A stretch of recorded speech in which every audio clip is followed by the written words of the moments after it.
Hello and welcome to my third daily video. So this video isn't really going to be like a vlog, it's just going to be like how to make stuff. So basically we are doing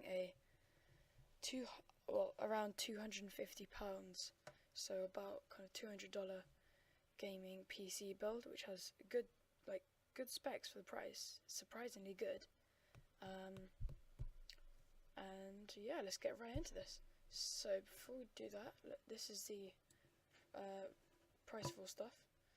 You've got the item name, link, and price. I'll just give you a bit to look through that. If you're looking at the hard drive at the bottom, I've already actually got that from an old Dell Dimension. I think it works, but if not, then I'll have to get a new one. So without further ado, let's get on with it. So the processor is the AMD Athlon X4 AMD Athlon X4 860K 3.7 GHz processor. The links to everything, the tiny URL links, will be in the description. This costs £50 and 98p. Now moving on to the processor cooling, because this is used and it does not come with a cooler and fan and stuff. You have the Arctic Alpine 64 Plus. It is £9.34. So now moving on to the motherboard, basically like the body of it all.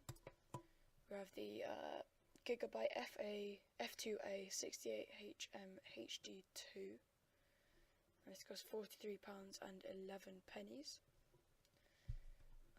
This is a socket FM2 Plus. The processor is always socket FM2 Plus as well. Looking over that, looks pretty good. It's an AMD motherboard. Now moving on to the graphics card, we have the Gigabyte RX 460, which is a very well known graphics card. It's very good, and I believe it's kind of the equivalent to a GTX 1050, which is good. I'm not completely sure about that. Sorry if I'm wrong about that, but yeah. So now moving on to the RAM, we have the HP 8GB PC3 10600 DDR3 1333 megahertz. So it's pretty cheap as well, £19.99. Oh yeah, the price of that was £89.96. Now moving to the case and PSU, it's like a combination.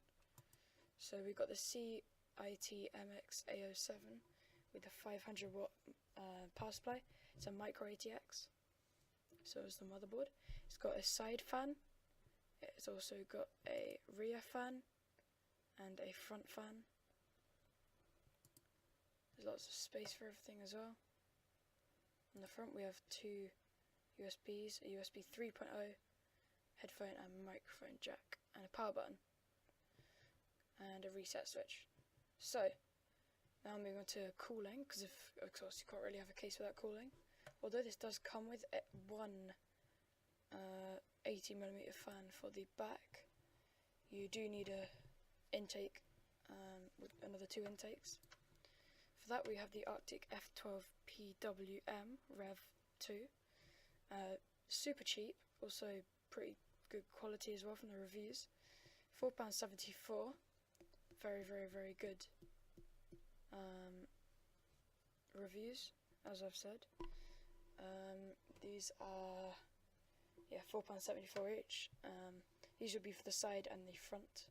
So the 80mm fan would be the exhaust, like the outtake, whatever you call it, and then the two 120mm fans would be the intakes.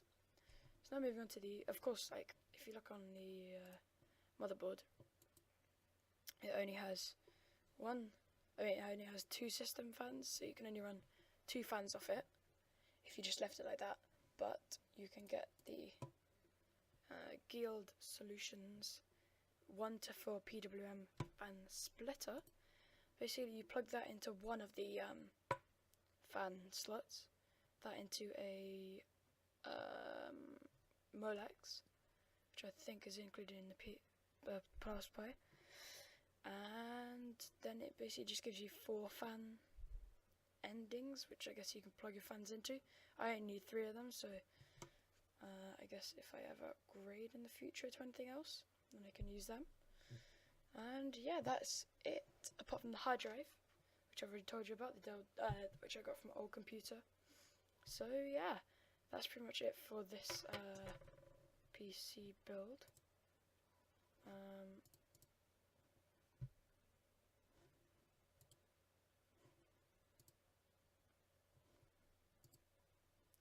So I thought my recording software just stopped then, but it hasn't.